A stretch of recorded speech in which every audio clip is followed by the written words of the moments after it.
Welcome to This Explainer. Today, we're diving into something that is just remarkably relatable, universally hilarious, and yet profoundly meaningful. We're going to map out the entire Bakra Eid journey. We'll start right in the thick of the absolute chaos of the cattle market, and we'll take it all the way down to a rather uncomfortable visit to the doctor's clinic. It's this wild story of family dynamics, societal absurdities, and ultimately a moment of really deep personal reflection. Let's get right into it. Look, we all know that fundamentally, Bakra Eid is a holiday about sacrifice and devotion, right? But before we ever get to experience that beautiful spiritual message, we've got to survive the highly chaotic reality of the holiday. And honestly, it's usually our wallets, our extremely sensitive stomachs, and our absolute last shred of patience that end up getting sacrificed first. The real comedy here comes from just how universally true the struggle is for everyone. So, let's kick things off where the whole ordeal begins. The absolute hustle of the cattle market. This place is wild. It's where extreme inflation and terribly bruised family egos collide head-on. Picture this. You've got a buyer walking around flexing a goat, and when someone asks the price, he gets super indignant and corrects them, saying, "You misunderstand. I bought it for 3 lakh rupees, not 3,000. I mean, no way.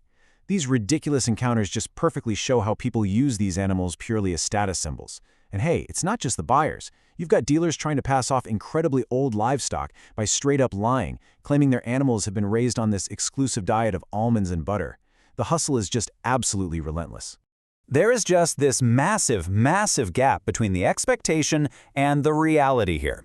Take the dad in our story. He goes in fully expecting to smoothly find a strong, sensible, commando goat that's going to impress the entire neighborhood. But the reality? Well, the reality is he ends up staring at old, injured livestock, getting literal animal droppings on his brand new shoes, dodging blatant scams left and right, and basically having to throw slaps just to navigate through the massive crowds. Instead of this smooth, dignified transaction, everyone just leaves with massive headaches.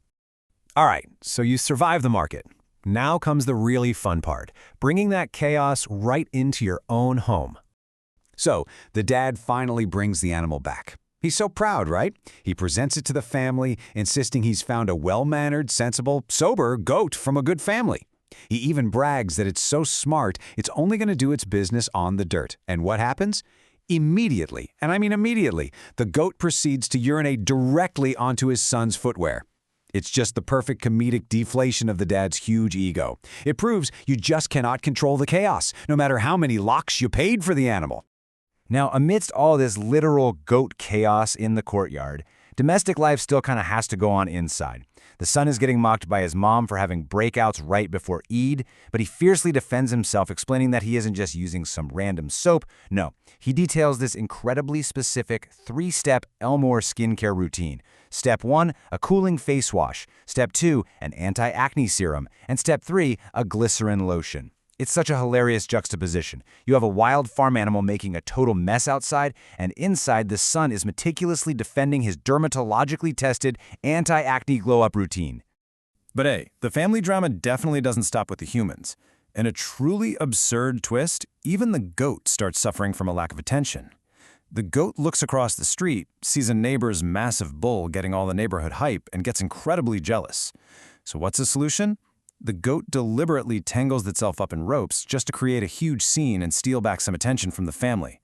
The sheer absurdity of it all is perfectly summed up by the line, "Just wrap yourself in ropes, you'll get attention too." So, the animal is sorted, but the next morning, you have to face the final boss of Eid, the neighborhood butcher. I mean, during Eid, the butcher holds literally all the cards, and boy does he know it. He acts less like a neighborhood tradesman and way more like a booking agent for an A-list celebrity. He's throwing around absurd corporate jargon, telling people they need to talk to his manager to get an appointment.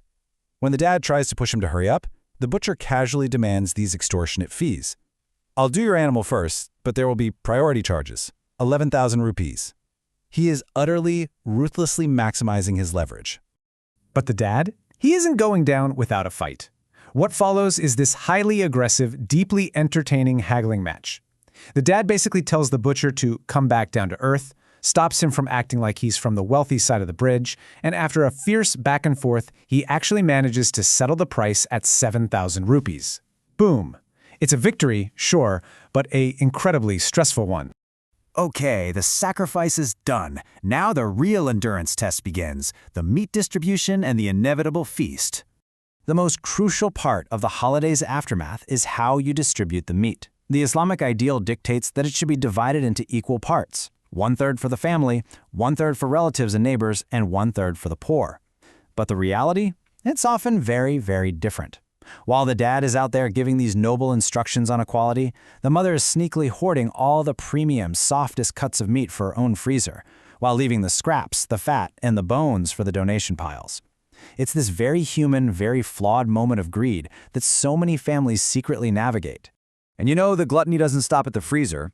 Enter Uncle Jade. He has literally been waiting all year for this specific day. He aggressively intercepts a bag of meat meant for the maid simply because it contains the trotters, the paya. His family tries to stop him, reminding him of his strict medical advice, but Uncle Jade just declares, "These trotters are mine alone. To hell with the doctor." He violently guards his portion, completely ignoring his own health just for the sake of the feast. Which leads us to the inevitable consequence of Eid, the catastrophic overeating. If we map out the dad's daily intake, it's honestly a masterpiece of terrible dietary decisions. He starts his morning with incredibly rich goat liver. In the afternoon, a massive, heavy meat lunch. By evening, you'd think he'd slow down, right? No way. With his evening tea, he downs pastries, cream puffs, and even more liver. And finally, at night, he caps the whole thing off with a heavy feast of trotters. This visualizes exactly why, by the end of the night, he ends up completely bedridden, clutching his chest and breaking out in cold sweats. So they have to call the doctor. And here we get this hilarious clash between medical science and classic dad logic. The doctor confirms the illness is caused by massive, severe overeating and tries to prescribe actual medication and strict dietary control. But the dad? He completely rejects the medical diagnosis. His logic is flawless in his own mind. He insists that all he needs is a cold Sprite and some traditional green tea, fully believing that this magical combo will instantly cure a 14-hour meat binge. It's just that stubborn refusal to admit we brought the pain totally upon ourselves. But let's take a step back from the comedy and the stomach aches for a second, and really look at the core of what this day is about. Because what is this really all about? The true definition of qurbani, which translates to sacrifice, is about submitting to God's will by sacrificing one's own ego, flaws, and worldly desires.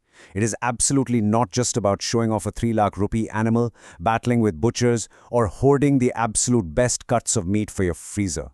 The physical sacrifice of the animal is supposed to be purely symbolic of an internal sacrifice.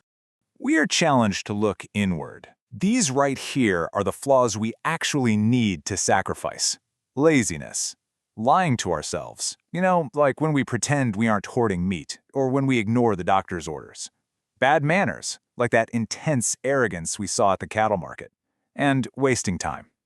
Let's be real. We all have negative habits that we willingly ignore for the rest of the year, telling ourselves a cozy story where we're always the good guy.